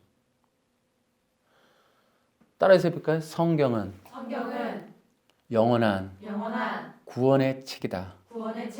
진리의 책이다. 우리의 윤리도덕 상황론을 말하는 게 아니에요. 여러분 다른 많은 걸 넣어놓지 않았어요. 특히나 창세기 2장 17절이라고는 영원히 적용되는, 영원히 살아있는, 영원히 모든 사람들, 모든 시대의 심판의 기준이 되는 진리의 말씀, 살아있는 말씀. 그 안에는 여러분 구원의 진리로서 심판의 기준이 들어있는 거예요. 그래서 그 말씀에 의해서 우리가 지옥 가는 거예요. 예수 안 믿으면. 거기에 우리 윤리도덕, 뭐 도둑놈만 이런 게 기록되어 있는 게 아니고 영원한 생명 자체이시며 구원자이신 그리스도, 그리고 그 그리스도를 벗어나는 다른 길, 그 다른 길이 곧 인간의 길이에요. 인간의. 그것이 바로 창세기 4장의 비밀이다. 하는 거예요. 그래서 여러분 기억하셔야 돼요. 이 인본주의는 그렇게 사람이 먼저다라고, 그리고 전 세계를, 여러분 생각해 보세요. 지금 누군가가 와서 안 믿는 사람들을 생각해 보세요. 이슬람을 믿으라 그러면 믿겠어요? 안 믿어요. 불교가 가서, 아니면 신천지가 가서 안 믿는 사람한테, 예를 들어 독재자 문재인이가 뭐 이렇게 믿으라고 강요를 하면 여론이 형성되죠. 맘카페에서부터 이미 그 작살나죠. 그죠? 그렇게 들어갈 수가 없어요. 사탄의 복음이라는 게. 그러나 여러분 지금 누가 말하지 않아도 스스로 신앙을 갖게 되는 최고의 내용은 평화와 인권이에요. 평화와 인권을 거부할 만한 사람이 어디 있어요? 그거 거부하면 반사회적인 인물이라고 하면 평가될걸요? 그런 식으로 퍼져가는 거예요. 전 세계화가 되는 거예요. 그러면 예수 믿어야 구원받는다. 우리는 뭐가 돼요? 평화를 깨트리는 반사회적인 존재, 종교, 집단이 돼버리는 거예요. 이번 코로나 사태처럼. 그러니까 기독교인들은 뭐가 돼요? 반사회적인 존재. 아 진짜 개독교들 때문에 못 살겠네. 시끄러워서 못 살겠네. 이렇게 돼버리는 거예요. 근데 평화와 인권을 하되 여러분 적그리스도의 평화, 그리스도 없는, 구원이 없는, 영생이 없는 그 평화를 이루겠다. 여러분 반사회적으로 낙인 찍혀서 뭐 고난의 길, 아까 예수 믿으면 고난의 길을 간다 써 있어요. 여러분 그렇게 갈 수밖에 없는, 그러니까 예수님을 따라 살려고 하면 고난은 받을 수밖에 없어요. 아멘. 아멘. 그렇게 가야 되는. 그러니까 전 세계적으로 이렇게 목을 조여오는 거예요. 평화와 인권이라고 하는 사탄의 복음이. 그런데 속는다는 거죠.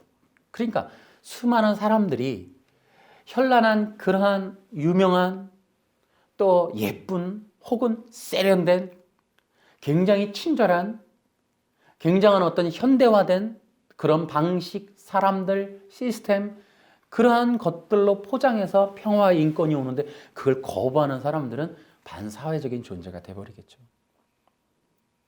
자, 이렇게 이제 진행이 된다는 거예요. 그래서 그들이 잘 기억해 보세요. 이제 이 사탄의 복음을 형성할 때, 창세기 3장의 사탄의 복음을 형성해서 인간이 되게 환영하게 그걸 거부감이 없이 받아들였던, 아담이 받아들였던 원리가 있어요. 그 첫 번째가 뭐냐? 하나님의 말씀에서, 가르침과 내용에서 율법을 제거해 주는 거예요. 이 율법이라는 걸 제거해 준단 말이에요. 그러니까 사탄이가 했던 일이 너는 정령 죽으리라. 선악과 먹지 마. 정령 죽을 거야. 라고 하는 인간이 그리스도의 형상으로서 왕적인 존재, 에덴 동산에서 왕적인 존재였는데 그 왕적 존재에게 먹지 마, 죽을 수도 있어. 제한과 한계를 거어주는 율법을 제시했단 말이에요. 여러분, 인간이 그때 거부감이 일어나는 거예요. 왕적 존재가 제한과 한계에서 뒤집어져 버리는 거예요. 사람이라는 게 다 생각이 있다. 뭐 나도 판단할 수 있어. 어떤 영화 보니까 나도 20살이니까 내 맘대로 살 거야 막 이런 얘기가 나오는데 인간이라는 게 그런 거예요. 자기가 원하는 대로 그러니까 제한과 한계를 싫어해요. 자기들의 생각이 있고 말이 있고 자기의 주장이 있고 자기들의 욕망이 있기 때문에 그런 것들을 제어하는 제한과 한계를 인간 본성이 거부를 하는 거예요. 그래서 율법을 제거해요. 그래서 율법이 없는 복음을 제시한단 말이에요. 그래서 하나님의 말씀에서 제한과 한계를 싹 뽑아버려요. 그러니까 뭐예요? 선악과를 먹지 마가 아니라 먹을 수 있어? 죽을 수도 있는 게 아니라 죽지 않아. 제한과 한계, 율법을 싹 걷어가요. 뭘 하라, 하지 마라라는 걸 걷어가 버려요. 그래서 여러분 율법이 뭐예요? 뭔가 하라, 하지 말아요. 그러면 사람에게 율법을 걷어내면 뭐가 남아요? 명령이 없는 거예요. 쉽게 얘기하면 이래라 저래라가 없는 거예요. 그러니까 사람들이 교회 나와서 툭 하면 뭐라 그래요? 이래라 저래라 하지 마. 나한테 듣기 싫은 말 하지 마. 나한테 가르치려 들지 마. 나한테 훈계하려고 그러지 마. 잘난 체 하지 마. 명령하지 마. 내 마음대로 오고 내 마음대로 가고 내가 선택할 거야. 내 뜻대로 할 거니까 간섭하지 마. 많이 듣던 얘기죠? 여러분들도 그런지는 않았겠죠? 여러분, 원리적으로 설명해 드리면 율법이 제거되면 어떤 일이 벌어지냐? 율법이 없는데 뭐가 없어져요? 죄가 없어져요. 율법이 없으니까 잘못하는 기준점이 없으니까 무엇을 해도 된다 안 되라는 기준이 없으면 기준을 빼버리면 무엇을 해도 뭐가 없어요? 죄라는 게 없는 거예요. 또 죄가 없어지면 죽음이라는 게 선포가 되질 않죠. 죽음이 없으니까 구원받아야 될 이유가 없어져요. 구원받아야 될 이유가 없으니까 누구도 필요 없어? 구원자도 필요 없는 거예요. 그러니까 이 내용들, 율법이 제거되고 죄라는 말이 선포되지 않고 구원의 의미를 퇴색시키고 죽음이 없고 잘 산다, 웰빙, 행복, 비전, 꿈이 죽음의 자리를 대체한단 말이에요. 죽는 게 없어요. 그리고 구원자가 등장하지 않아요. 예수님이 등장하실 필요가 없어요. 그래서 설교에 예수님이라는 이름이 등장하지 않는 가짜 설교들이 사탄의 복음 안에 들어가 있어요. 그리고 예수님이나 혹은 신적인 존재가 등장해야 될 순간은 어땠냐면 인간이 꿈을 이루어야 될 때, 욕망을 이루어야 될 때 돕는 자로 등장을 해요. 그래서 여러분, 아무런 율법이 제시되지 않기 때문에 사탄의 교회에서는 회개가 없어요. 돌이키는 것도 없어요. 반성이 없어요. 그러다 보니까 어떻게 돼요? 성령이 부어지지 않아요. 그러니까 율법이 제거되면, 율법이 없는 설교가 되면 그 자리에 들어가는 내용이 뭐가 들어가느냐? 교훈이 대체를 하는 거예요. 복음이 아닌 교훈이 들어가요. 그래서 그들이 피해야 될 내용이 죄가 아니라 뭐가 되냐면 윤리와 도덕이 되는 거예요. 그러면은 잘 보세요. 교회에서 말씀이 율법이 되지 않고, 그러니까 말씀이 율법으로 제시되지 않으면 그 자리에 결국 뭔가 말은 해야 될 거 아니에요. 뭐 어떤 사탄의 어떤 이 거짓 선지자들이 그 뭔가 말을 하는데 그게 성경을 빙자하는 거예요. 여러분 창조는 못해요. 그러니까 사탄의 복음도 역시 성경을 왜곡하는 거예요. 성경을 약간 비틀 거예요.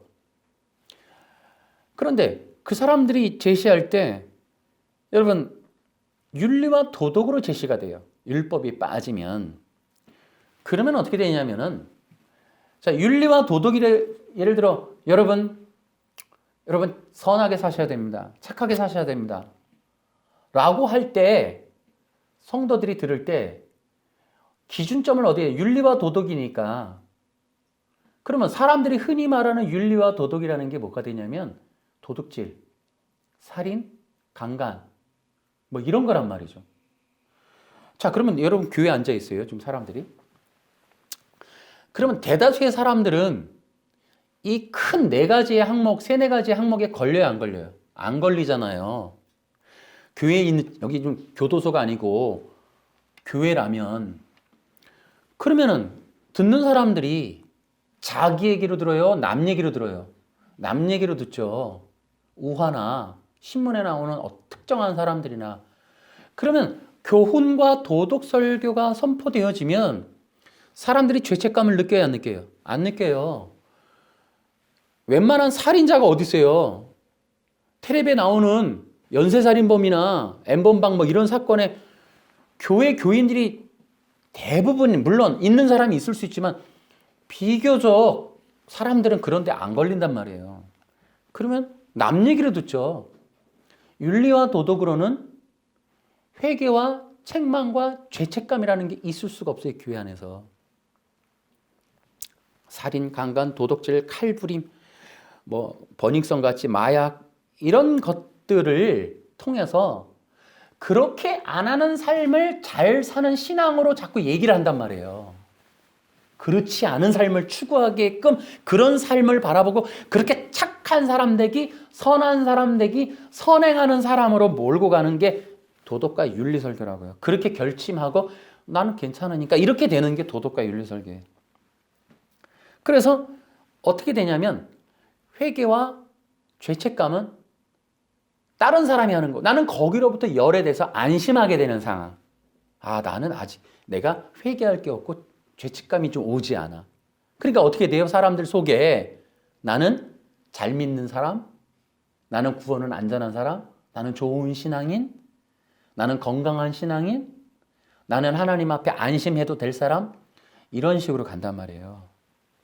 그리고 윤리와 도덕 설교를 통해서 사람들은 설교를 호기심으로 들어요. 마음에 묵상으로 듣지 못하고. 그리고 자기가 윤리 도덕에 있어서 흠이 없는 사람임을 인정받고 싶어지는 상황이 되는 거예요. 그런데 칭송을 받고 그런데 무음하는. 그래서 간증을 할 때에도 사실은 대부분 이제 거기에 이제 문제가 생길 수가 있어요.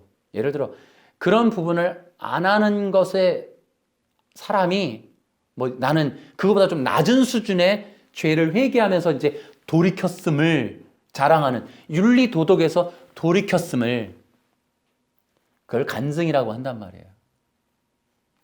간증은 회개와 마찬가지의 원리가 있어요.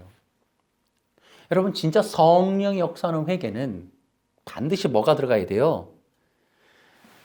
내가 피조물이고 내가 육체를 가진 존재인데 하나님을 인정하지 않고 내가 왕이 돼서 그리스도 대행해서 예수님을 밀어내고 내 뜻대로 내 마음대로 살았던 근원적인 죄를 회개해야죠. 마찬가지예요. 간증이라는 것도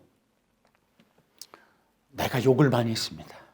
다 우리 아이를 무시하고 다 그냥 막 술 먹고 담배 피고 내가 미워하고 사람들에게 원망을 품고 살았던 죄인입니다. 이게 그러니까 살인, 강간, 도덕, 마약 이런 데에는 전혀 관련이 없는 상태에서 왠지 고상한 잘못을, 고상한 윤리적인 부분에서 문제가 있었음을 자꾸 이렇게 드러내므로 자기가 괜찮게 살았던 사람임을 증명하는 걸로 자꾸 간증을 쓴단 말이죠.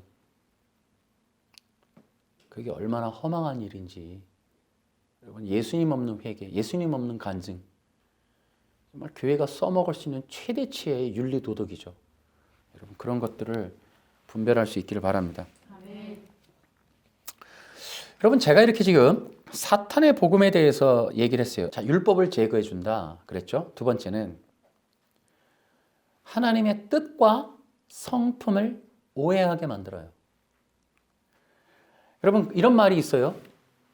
여러분 뭐 유물론이니 뭐 이런 거 보면 사람을 억압받고 압제받고 핍박받는 것에서 자유케 해준다. 멍에를 풀어준다. 그래서 이렇게 얘기를 하죠. 사탄은 인간을 해방시켜야 된다. 어디로부터? 신으로부터. 절대자로부터, 하나님으로부터. 왜? 인간이 신에게 압제를 당하고 심지어 핍박을 당한다. 이렇게 얘기해요. 그러니까 창세기 2장 17절 여러분 보세요. 이 내용을 창세기 3장에 적용해 보면 여러분 사탄이가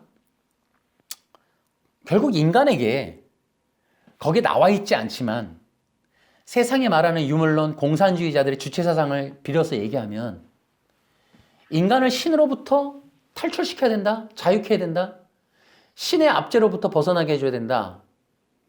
라고 하는 이유는 창세기 2장 17절을 어떻게 해요? 압제라고 느끼게 하는 거예요. 사람에 대한 억압으로 인식하게 하는 거예요. 너가 신이 될 수 있는데 너 그거 먹으면 신이 될까 봐 못 먹게 하는 거야. 오해하면서 억압과 압제와 또 눌림과 핍박과 묶임에 사로잡히는 존재이고 하나님이 너를 그렇게 하고 있어라고 인지하게 하고 인정하고 받아들이게 하는 거예요. 그러므로 사탄은 하나님의 말씀을 어기게 하는 데 있어서 절대 조건은 하나님을 오해시켜야 돼요.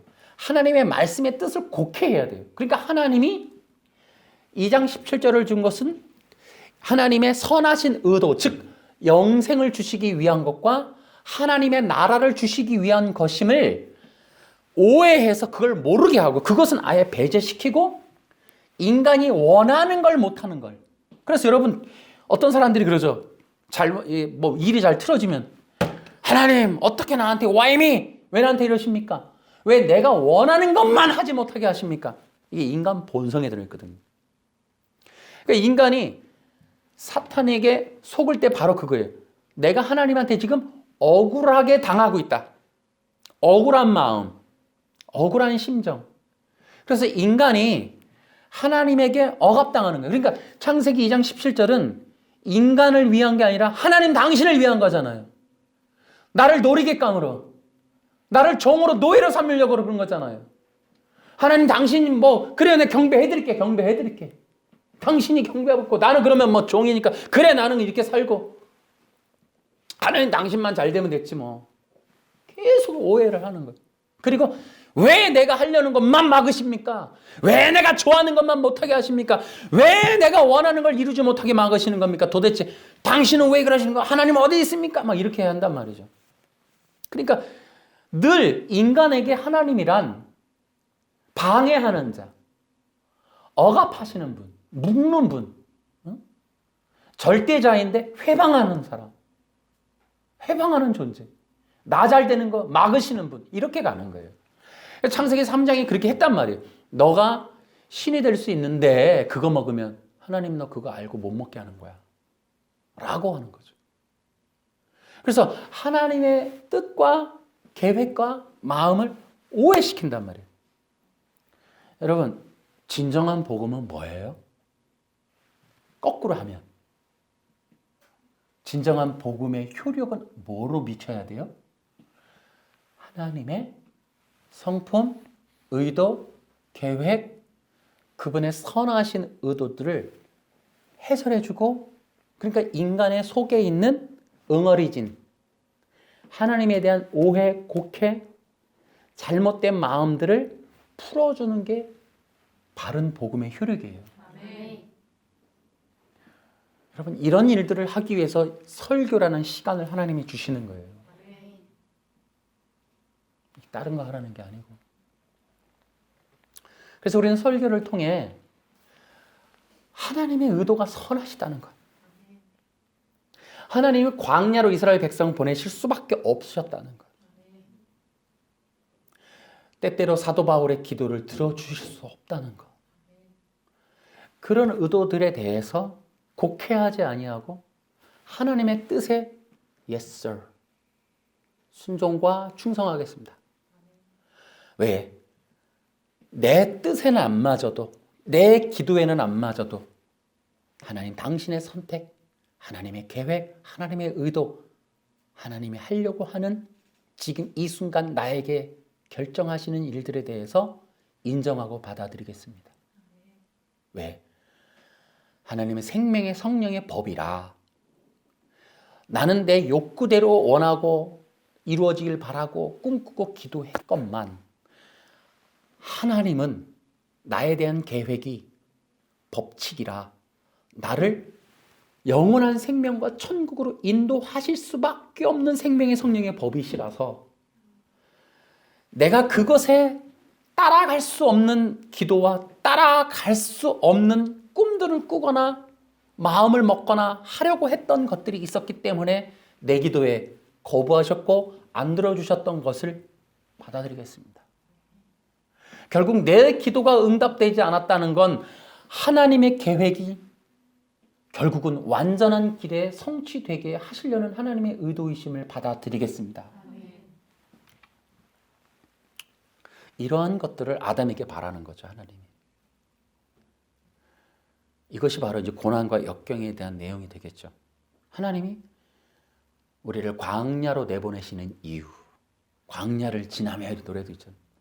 그래서 여러분, 설교란, 복음이란, 성령님이란 우리 속에 있는 우리에게 잘못 형성되어 있는 신관, 뒤틀려 있는 신관, 부재한 신관의 부재를 해결해 주는 올바른 신관, 그 올바른 신관 안에는 하나님이라고 하는 나의 창조주, 나의 왕, 나의 아버지에 대한 올바른 마음을 이해하도록 해주는 것이 거기에 바른 복음의 내용인 거예요.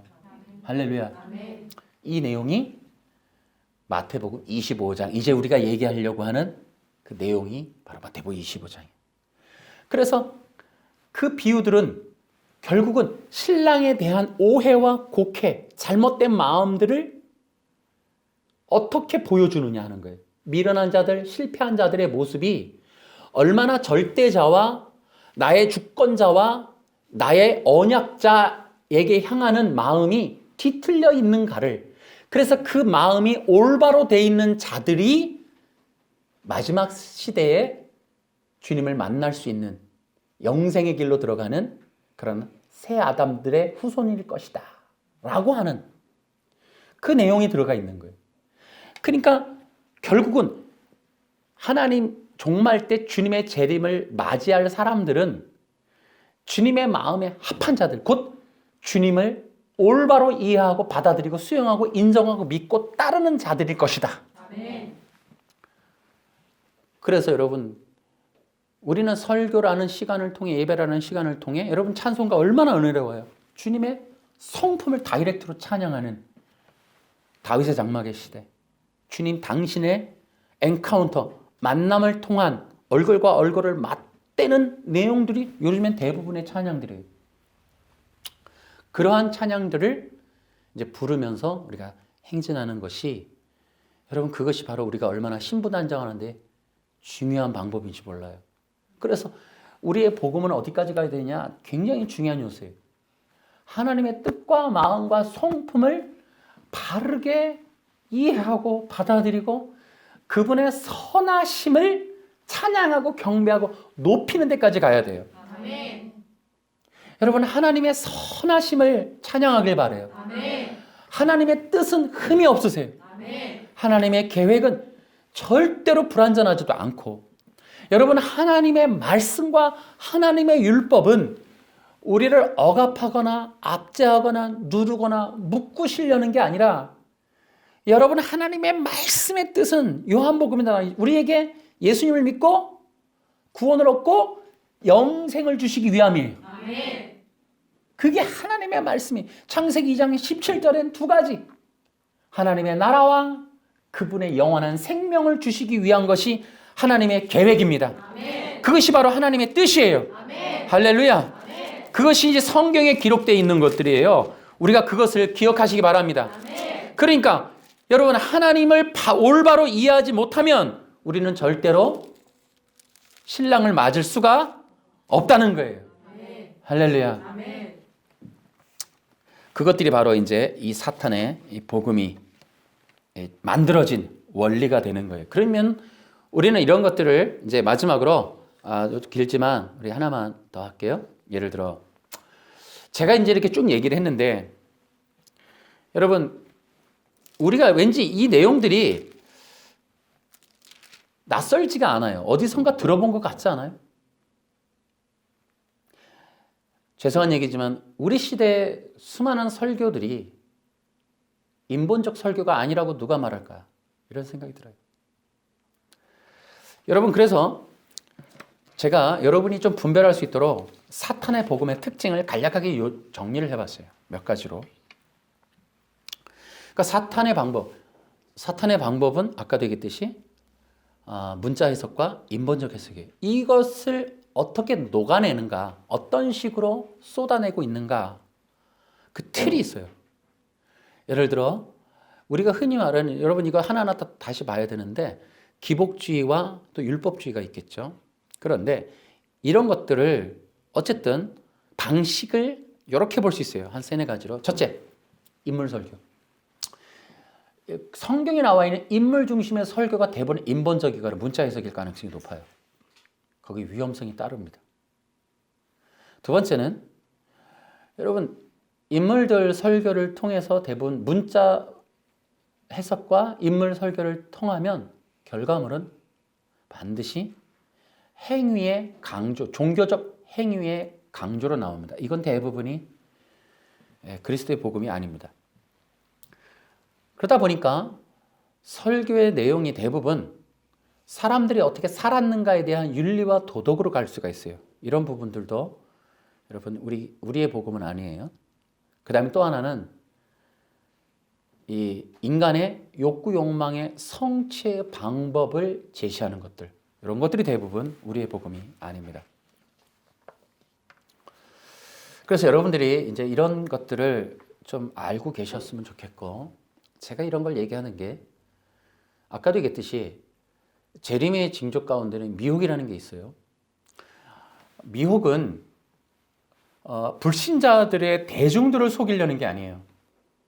그들은 어차피 그렇게 인간의 욕구와 본성에 맞는 그런 삶을 살고 있기 때문에 정부나 독재자나 세계적인 정부적인 힘 권세자들이 제시하는 것은 결국 사람의 욕구 욕망을 성취시켜 주는 것들이에요. 그러면 대부분은 그냥 받아들여요.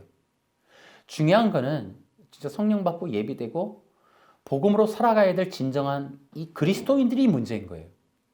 그들은 그걸 받아들여서도 안 되고, 그걸 받아들이면 그리스도와의 영적 연합, 완전한 어린 양의 혼인잔치에 문제가 생긴단 말이죠. 그러니까 그런 부분들을 마지막 시대에 오는 대환란, 이런 어떤 어려움들, 우리에게 오는 시대적인 징조들을 분별해내고 바른 복음을 지키기 위해서는 이런 가짜 복음들을 이해하고 있어야 된다.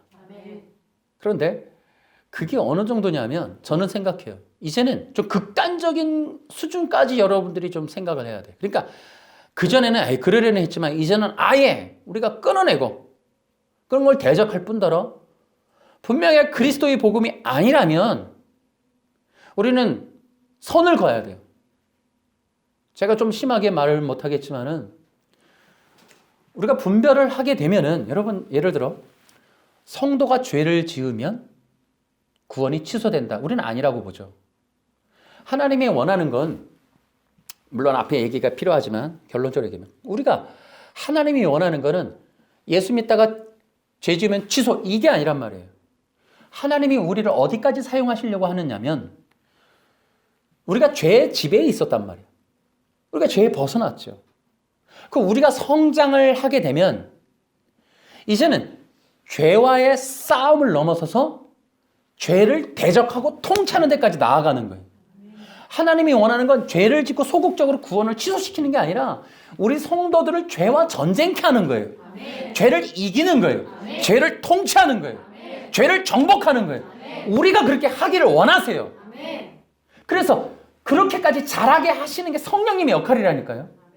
죄 때문에 소극적으로 취소시키고 없애버리는 게 아니고 궁극적으로는 우리가 전사가 되게 하고 군사가 되게 해서 세상과 악과 사탄과 죄를 향하여 전쟁을 선포하고 전신갑주 무장해서 싸우라는 겁니다, 여러분. 그와 마찬가지예요.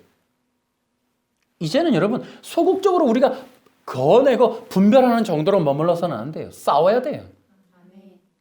왜? 그럼 결국 교회를 지켜야 돼.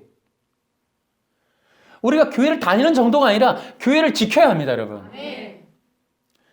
여러분, 교회는 외부적인 정부의 압제 때문에도 위험해지지만 내부적인 부패 때문에 위험해져요. 여러분, 교회 내부적인 부패가 뭡니까? 여러분, 도덕의 문제 때문에 부패하는 게 아니고 진리가 소멸하면 부패하는 거예요. 아멘? 아멘. 교회의 부패는 그래서 대부분 사탄의 공격 중에 하나는 성령을 막는 거예요. 회방하는 거예요. 그러면 교회는 부패하게 돼 있어요. 그러니까 성령의 임재를 가로막는 건 바로 거짓된 복음이거든요. 그 거짓된 복음의 핵심은 인본주의, 인간의 욕구 욕망. 여러분, 꾼대를 될 줄 믿습니다. 여러분, 이게 청소년들, 청년들 집회에서 흔히 터져 나오는 거지만 여러분, 많은 청년들이 열광하겠지만 그것 때문에 교회 망해요. 여러분, 기독교의 운명은 그것 때문에 끝나는 겁니다, 여러분. 저는 생각해요. 여러분, 이 시대의 이 교회의 위기에 여러분, 지금까지 우리가 언론이나 수많은 집회에 나서는 사람들 중에 쏟아져 나왔던 그 인본주의 설교가 영향이 없다고 우리가 누가 말할 거냐고. 여러분, 사탄의 복음은 인간의 욕망이 성취된다, 인간의 꿈이 이루어진다, 인간이 가능성이 있다, 인간은 뭔가 변화될 것이다 하는 인간 중심, 사람이 먼저다의 사람의 꿈과 생각과 바라는 것들, 위로라는 명목으로, 꿈이라는 명목으로 그들이 바라는 것들이 이루어질 거라고 맹신하도록 아멘 아멘 아멘 해서 계속 쏟아내는 것들, 확신하라 확신하라, 생각하라 생각하라. 여러분 우리 분명하게 생각해야 돼. 교회 멸망하는 건요, 여러분, 역사적으로 로마가 군대가 와서 그리스도인 죽였을 때 교회 안 망했어요. 일본군이 와서 우리 그리스도인들 교회에다 몰아넣고 불태웠을 때 교회 없어지지 않았어요. 공산당이 대한민국 기독교 목사 다 죽였는데도 대한민국 전 세계 선교체 2위 국가 됐어요. 일제와 공산당을 지난 지 70년 내지는 100년밖에 안 됐는데도 전 세계적인 교회 됐어요. 여러분, 교회는 총칼에 무너지는 것이 아니라는 게 드러난 거예요. 여러분, 교회 위기가 실제로 코로나 때문이냐? 여러분, 그렇지 않을 수 있어요. 교회 위기는 언제나 역사적으로 증명되어 있는 건 내부적 부패예요. 여러분, 내부적 부패는 그 시대에 순응했고 적응했고 그 시대에 변질되었던 수많은 인본적인 설교와 종교가들에 의해서 이루어지는 거예요. 여러분, 항상 얘기하지만 2장 17절의 복음을 전파하는 일은 쇠미하게 이어졌어요. 그것이 이어져서 메시아 사상으로 이어져서 그 메시아 사상이 명목으로 이어진 건 언약의 당사자들 외에 거의 없었어요. 소수의 사람만이 고린도전서 2장에 나오는 십자가의 복음이라는 걸 드디어는 잡게 되는 거예요. 교회의 운명은 여러분, 의외로 십자가의 복음을 지키는 소수의 메시아닉들이에요. 바른 복음이란 말이죠. 생명의 복음, 구원의 복음, 성령의 복음. 이것이 살아있을 때 교회는 살아있을 만한 가치와 존재성이 입증이 되는 거예요. 여러분, 교회가 왜 살아있어야 돼요? 세상 사람이 그래요. 헌금 받으려고 예배하니? 여러분, 이 모욕과 치욕을 들으려고 교회 존재하냐고요? 아니잖아요. 교회가 아니라면 세상 어디에서도 들려주지 않는 영원한 구원의 진리를 교회가 전하고 있기 때문에 교회는 살아있어야 될 가치가 있다라고 말할 수 있어야 되잖아요. 아멘. 교회가 아니라면 생명의 성령이 부어지는 장소가 지구 어디에도 없으니 우리는 예배해야겠다! 아멘. 라는 말을 말할 수 있어야 되잖아요. 아멘. 그런 원리를 지키기 위해서라도 우리는 분별을 하고 이제는 그런 인본적인, 그런 세속적인, 그런 문자적인 인간 중심, 휴머니즘을 담고 있는 그런 사탄의 복음을 즐겨 사용하는 거짓된 교회들을 신천지와 같은 수준의 교회를 여기고 박살낼 수 있는 그 정도까지 나가야겠다. 아멘. 제가 코로나를 경험하면 이제 2020년 3월 1일 이전으로 대한민국 교회가 갈 수 없다는 사실 때문에 저는 더더욱이나 결연하게 결의를 가지고 어떤 특공대와 군사적인 마음으로다가 복음도 전해야 돼요. 그래서 그 복음이 보다 더 세분화되고 정교하고 정밀해져야겠다 라는 생각. 그래야만 우리 예수님이 그리스도이시고 예수님만을 부르는 기독교가 소수라도 모이게 될 것이고, 그래서 예수 그리스도를 높일 수 있는 그런 진정한 교회들이, 여러분 그런 교회들이 대한민국 5만 교회에서 정말 10분의 1만 남아도 한국 교회는 세상에 건드릴 수 없는 강력한 힘을 가질 것이다. 5만 교회가 다 남아야 되는 게 아니라 진짜 복음, 성령의 역사하는 생명이 넘치는 그런 교회들이 필요로 하는 시대가 아닙니다. 여러분과 제가 이러한 그리스도의 복음을 전하는, 믿고 지키는, 수호하는 그런 군대가 되길 바랍니다. 기회는 계속해서 우리가 이 사탄의 복음 이후에 그리스도의 복음과의 영적 대결이 어떻게 이루어지는지를 살펴보도록 하겠습니다. 할렐루야.